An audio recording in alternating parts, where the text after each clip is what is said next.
All right, well, hey again. Yeah, I had some trouble with that last one, but hopefully you guys can hear me now.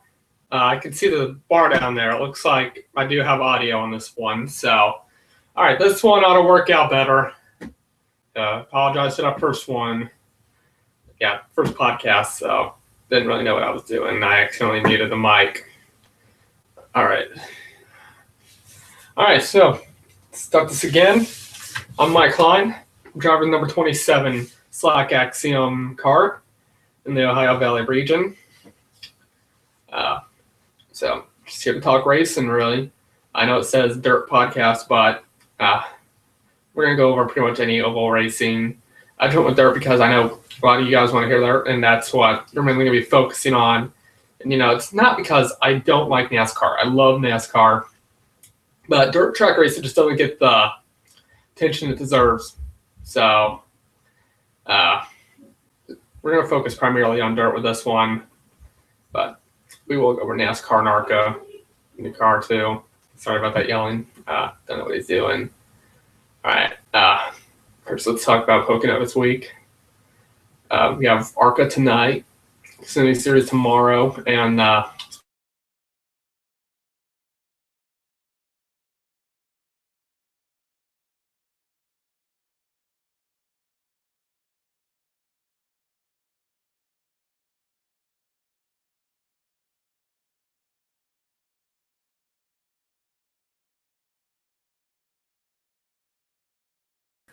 Cup race. I'm probably going to go with Truex in that one, just because of his recent dominance. So, all right, we may have some network issues here. As far as I know, I'm still live, so we'll keep this going. So, if you got anything you want to talk about, just put it over there in the comments section. I'm sure a lot of you guys would know this by now. I had a few keywords about last one. I don't think I have any now. So I will be putting this on YouTube after that. So I deleted the other one just because it was muted the whole time. All right, so it's enough of NASCAR. Let's go on to what you really want, dirt. We'll start off with the World of Outlaws. They hit Lawrenceburg Monday night, which I was there for. So that was a fun race. You had about 6 NASCAR drivers there. If I remember correctly, it was Kyle Larson, Casey Kane, Tony Stewart, Kevin Swindell, Christopher Bell, and Rico Abreu. Tony Stewart wasn't driving. Hopefully we'll see him there next year because I know he's going to get back into that. Kevin Swindell, sounded like he was in good spirits, and I'm praying for your recovery, buddy. But yeah, Shane Stewart took the win in that one. Rico Abreu gave him sort of a run for his money at the end, but Shane Stewart was just way stronger than him. And David Gravel put on a charge at the end. So yeah, it was really a fun night. It was a great night of racing. I think the fans who all showed up for that were lucky to experience that. It was a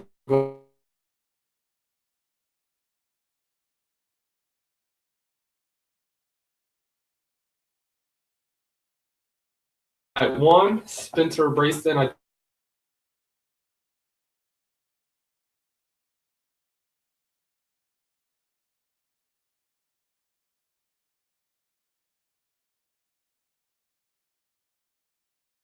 I'm not going to expect that. Now, for late models, they're in Tazewell tonight, and they are in Florence tomorrow, which I'll be attending if they do it, which I don't think they are. 60% chance of rain, so don't look too good. I don't expect them to get the race in. I just don't. I saw the radar for tomorrow, and it didn't show any breaks in the weather at all, like all day. So if you're heading out to Florence for tomorrow's race, if you're taking a long drive, I wouldn't even bother because I don't think you're going to race. I could be wrong. If by like 3 hours before they haven't called it, go ahead and go. I'll try to keep up on Twitter. So, yeah. I got to go with Davenport in both races if they do get him in, just because he is right now the Superman, literally, of late model racing. He's won like half the races so far this season, I think. It's been mainly him and Bloomquist, and Show Me 100 last week. I saw that live on Luxor Racing TV. Great racing, and I feel really good for Jimmy Owens. He really needed that win because he just has not been his best lately. I think we all know that. And that was really good to see him rebound like that.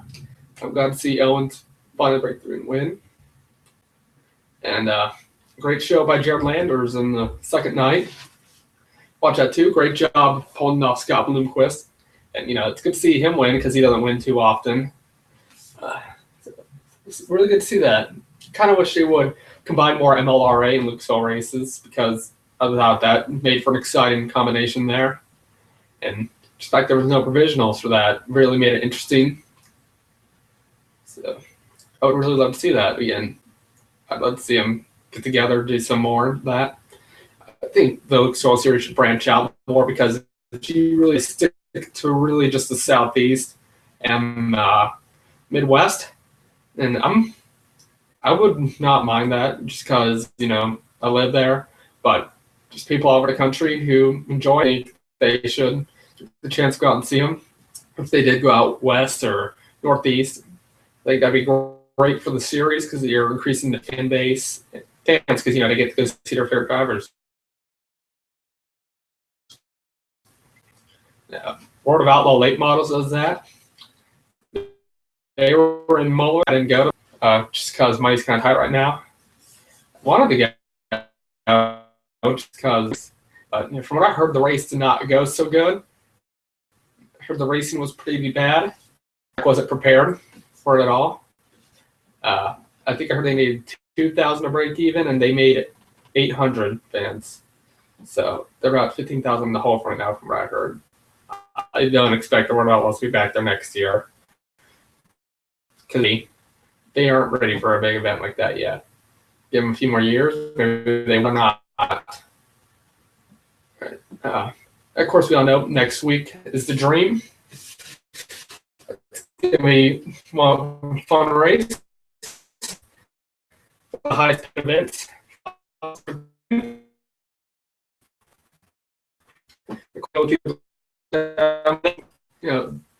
Bloomquist had it.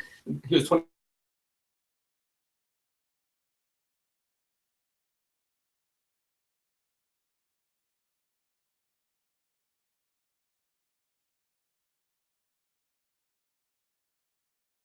World of Outlaw guys could show him up.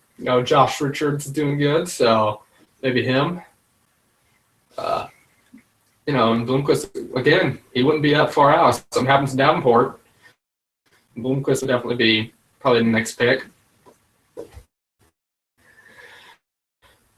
Now, I guess we should 500 race. I really enjoyed watching it. First time in a few years I got to see the whole race. Always had to miss portions of it the last 5 years, I think. So it was great to get to see the whole race this time. I was just happy to see Alexander Rossi break through for that win. I don't think anyone would have picked him before the race. He shocked a lot of people. He definitely shocked a lot of people with that. And it's always good to see that underdog win. Feel good for the Brian Herta and Andretti Autosport team because they've had trouble over the past few years. And it really sucks for Ryan Hunter and Townsend Bell because it looked like they would be the ones who would be the biggest threat for the win until, they got into that incident on pit road. I'm shocked it doesn't happen after that just because, how Temper Slayer in that race. All right. Now, okay, and this is just a point I want to get out there. I was working the scales last weekend at Stevens Creek Speedway, which is this track up in Ohio, and I had to deal with just so many people getting mad at me over failing them because they were too light. Here's the thing. I don't do that. The track decides what is too light, and I had no choice. I have to fail you if you are too low. So you don't have to take your anger out on me because, you can't get your weight right. Yeah, you don't do that to anybody who's working the scales. They're doing their job. They're trying to make a living, trying to get paid doing this. They're trying to have fun. And we don't want to do that. But we have to. We don't have a choice. So don't go complaining to the man running the stand. We don't fail you if you do. Now, some of those drivers did come up and apologize to me afterwards.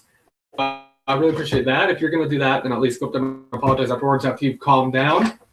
So, unfortunately, I did have this one guy who really just for making them scale, only taking the top 2, but I was told top 5, go to scales. He yelled at me, yelled at my mother. So, if you can't deal with this stuff, get out of racing. You got to keep your temper in check while you're racing. Now, I know that's hard to do as a racer myself, but if I fail tech, I will accept the blame and I will, fix it. And I will take the punishment, which is you're DQ'd. We can't do anything about it if you fail. If you fail, you're DQ'd. And that's just a point I wanted to make. And all right, on to another subject. I'm just kind of rambling here. Right. On to another subject. As you all know, well, I'm sure all of you know, but there's a big race that goes on Florida Speedway every year called North-South 100. If you're really into late models, you know what that race is. If not, it's a race held down at Florida Speedway every year. It's one of the most prestigious dirt late model events out there. One of the highest paying. Well, every year we induct 5 new members into the Late Model Hall of Fame. And to keep the Hall of Fame running, we run an auction beforehand. Well, this year we will be donating a portion of that to the family of Charlie Floyd, who was a driver who got killed at Southern Ohio Speedway down in Wheelersburg, Ohio. He flipped over and the car caught fire. Had on for 3 days. And his family bill. So we will be donating a portion of what we make from the auction, and we're going to be donating it to his family. If you would like to donate anything, go ahead and see we got a viewer. All right, perfect time too. If you want to donate anything to this, find me on Facebook. Look up Klein Motorsports or Michael Klein, and PM me. I'll give you the address to send it to. Yeah, I'll just have you send it to my house, and I'll take it there afterwards. I'm going to find some stuff, see if I can donate to that myself.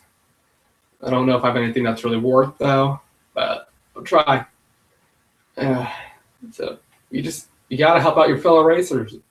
And another thing you got to get in with that is safety in these things. No matter what, always put safety first when you're getting in your car, when you're going racing. Anything else, that can go in the back burner. You got to keep your safety first.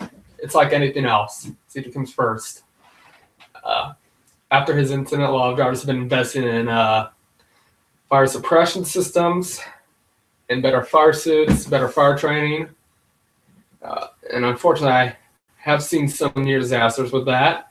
Remember this one time I was at Eldora and someone's torch caught fire and they took their sweet time putting it out and really just making it worse. So learn common sense and do what you can to prevent it in the first place. All right, I'm going to have to end this now because I'm kind of short on time. If you guys want to keep this going, go ahead and leave comments. Give me suggestions for what you want me to do with this. I got you now, guys. So, peace out.